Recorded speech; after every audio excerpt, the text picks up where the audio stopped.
Hello everyone. स्वागत है आप सभी का एपीएस पाठशाला के यूट्यूब चैनल पे। जैसा कि आप सभी लोगों को ज्ञात है कि हम इस चैनल के माध्यम से यूपी बोर्ड की परीक्षा की दृष्टि से एग्रीकल्चर के सभी विषयों की एक सीरीज चला रहे हैं, जिसमें आप सभी का योगदान भी बहुत ही अपेक्षित है। जैसा कि आप लोग देख पा रहे होंगे कि यह वीडियो जो आज डिस्कस होने वाला है, यह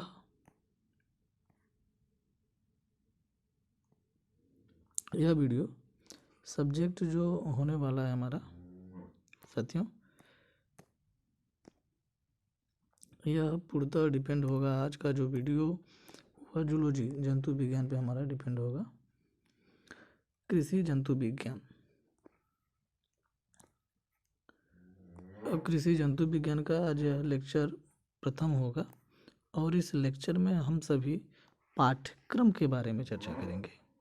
पाठ्यक्रम के बारे में जब भी हम चर्चा करेंगे तो इस वीडियो में हम यह भी जान पाएंगे कि कृषि जंतु विज्ञान का जो पेपर परीक्षा में आता है, कौन से चैप्टर से कितने नंबर का क्वेश्चन आता है, परीक्षा की दृष्टि से कौन कौन से महत्वपूर्ण अध्याय होंगे। उन अध्यायों को पढ़ करके परीक्षा में आसानी से सफलता हासिल की जा सकती है। तो आज हम इस वीडियो में जानेंगे कि वह कौन कौन से महत्वपूर्ण टॉपिक होने वाले हैं। तो इस वीडियो में सबसे पहले हम यह जानेंगे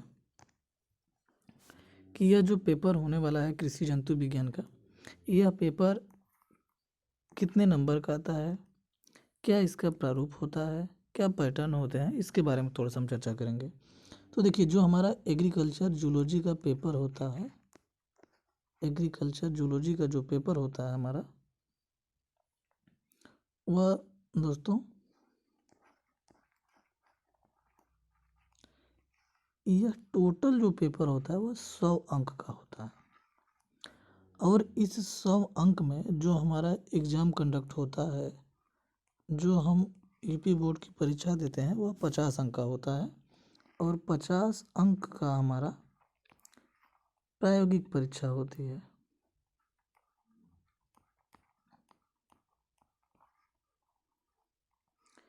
और यह 50 अंक हमारा थियरी बेस होता है, सैद्धांतिक पेपर होता है।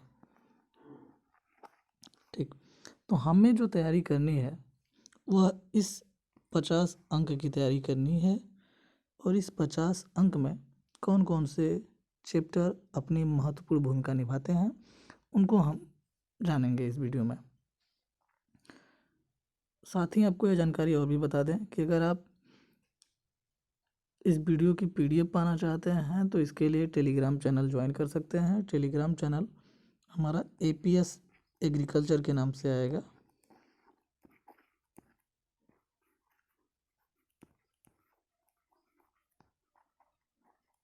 एपीएस एग्रीकल्चर को आप ज्वाइन कर लें। इंटरमीडिएट एग्रीकल्चर से रिलेटेड सभी video series by series, part by part, उसमें आपको लेक्चर मिलते चले जाएंगे। जैसा कि आप सभी जानते हैं कि जो जंतु विज्ञान का पेपर होता है, यह अष्टम प्रश्न पत्र है। कौन सा प्रश्न पत्र है? अष्टम प्रश्न पत्र होता है।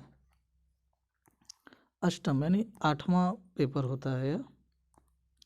ठीक है, उसके बाद सैद्धांतिक की हम बात करेंगे। ये जो अभी हमने बताया कि यह पूरा पेपर 50 नंबर का होने वाला है। तो जो हमारा 10 नंबर का जो पेपर आएगा, 10 नंबर का हमारा जो लेक्चर 1 चैप्टर 1 से, इसमें जीव द्रव्य का रासायनिक संगठन, भौतिक गुण, जैविक गुण हमको पढ़ना है। उसके बाद जो अगली चीज़ हमको पढ़नी है वो सजीव निर्जीव में भेद पढ़ना है। सजीव निर्जीव में भेद कि सजीव क्या होते हैं, निर्जीव क्या होते हैं, इनमें हमको भेद पढ़ने हैं। उसके बाद इसी में पहला का ब, अमीबा को पढ़ना है, पैरामीशियम को पढ़ना है। अमीबा पैरामीशियम में हमें पढ़ना क्या है साथियों, इसमें इन जंतुओं का जो भी हम अमीबा पैरामीशियम में हमें पढ़ना है जैसे इनका आवास कैसा होगा, स्वभाव क्या है,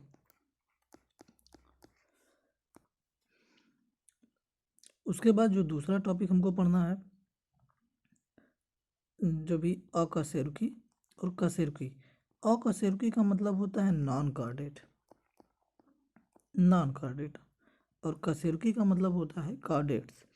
तो कशेरुकी से हमें एक पक्षी का तथा एक स्तनधारी का हमें पढ़ना है। और स्तनधारी क्या, या तो गिलहरी होगी या तो खरगोश।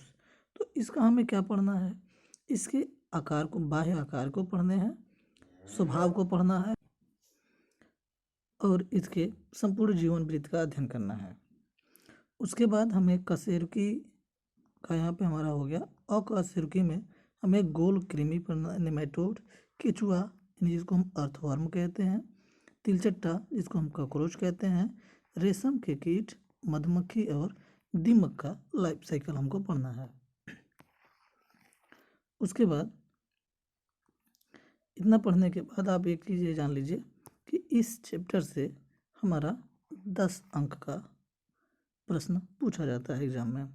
उसके बाद तीसरा जो हमको पढ़ना है आंतरिक संरचना, इंटरनल स्ट्रक्चर को पढ़ना है, जिसमें हमें केचुआ के आंतरिक संरचना को पढ़ेंगे, तिलचट्टे की आंतरिक संरचना को पढ़ेंगे और खरगोश की आंतरिक संरचना को पढ़ेंगे। इन तीनों में से हमें 10 अंक का प्रश्न इस परीक्षा में पूछा जाएगा। उसके बाद दोस्तों जो चौथा जो हमको पढ़ना है, स्तनधारी के आमाशय को पढ़ना है, फुफ्फुस, वृक्क तथा रुधिर की आंतरिक संरचना का प्रारंभिक अध्ययन पढ़ना है। आप यहाँ पे ये चीज़ ध्यान दीजिएगा, हमको बहुत डीप नहीं पढ़ना है, सिर्फ प्रारंभिक अध्ययन पढ़ना है। और उसके बाद इसमें हमें पाचन को पढ़ना है, श्वसन को पढ़ना है और उत्सर्जन की क्रिया विज्ञान का एक साधारण ज्ञान पढ़ना है। हमको बहुत ज़्यादा डीप में नहीं जाना है। इससे हमारा 10 अंक का, यानी इन चैप्टर से हमारे 10 अंक के प्रश्न पूछे जाते हैं। उसके बाद हमें अनुच्छेद 2 के जंतुओं का वर्गीकरण पढ़ना है। अनुच्छेद 2 के जंतुओं का, यानी कि हमारा यहाँ पे अनुच्छेद 2 क्या है, यहाँ पे आप देख लीजिए, गोल कृमि है, केचुआ है, तिलचट्टा है, रेशम का कीट, मधुमक्खी और दीमक है। तो इनका हमें वर्गीकरण याद कर लेना पड़ेगा। वर्गीकरण में देखिए आप 5 चीज़ें तो महत्वपूर्ण ही याद करके रखिए। पहली चीज़ इसमें वर्गीकरण में हम जगत को याद करते हैं, जगत, संघ को आप, वर्ग, वंश और जाति, ये 5 चीज़ें तो आपको हर हालत में वर्गीकरण के याद कर लेने पड़ेंगे। उसके बाद मानव अनुवांशिकी का प्रारंभिक ज्ञान, जिसमें हम लिंग निर्धारण को पढ़ेंगे, हीमोफीलिया क्या होता है उसको जानेंगे, वर्णांधता क्या होता है इसके बारे में हम पढ़ेंगे। उसके बाद जो हम लास्ट टॉपिक पढ़ते हैं वो कोशिका विभाजन, जिसको हम सेल डिवीजन कहते हैं।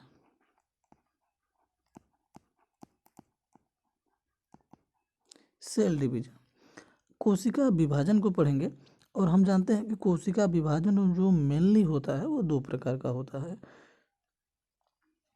माइटोसिस और मियोसिस। तो इसमें हमें बहुत ज़्यादा को नहीं पढ़ना है, सिर्फ अर्धसूत्री विभाजन को ही पढ़ना है। तो जैसा कि आप देख पाए कि हमें बहुत ज़्यादा पढ़ना नहीं है।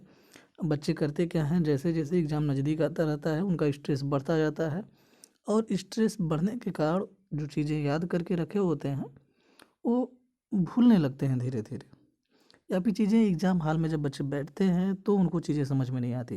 तो आपको बिल्कुल स्ट्रेस नहीं लेना है। अब मान के चलिए कि आपके बोर्ड एग्ज़ाम का जो भय है वो ख़त्म हो जाने वाला है। सिलेबस बहुत आसान है, इसमें आपको बिल्कुल भयभीत होने की आवश्यकता नहीं है। बहुत डीप में जाके स्टडी नहीं करनी है, एकदम रफली। अब जैसा कि देख भी पा रहे हैं कि आपको बहुत ज़्यादा अध्ययन नहीं करना है, हर जगह प्रारंभिक अध्ययन लिखा है, प्रारंभिक ज्ञान लिखा है, यानी कि एक जूलॉजी पढ़ने वाले बच्चे को, जूलॉजी पढ़ने वाले भाई बहन को, जूलॉजी पढ़ने वाले दोस्त को जितना एक प्राथमिक ज्ञान होना चाहिए उतना ही पूछा जाएगा। तो आज की वीडियो में बस इतना ही। बने रहिए हमारे अगले वीडियो के लिए, तब तक के लिए थैंक यू।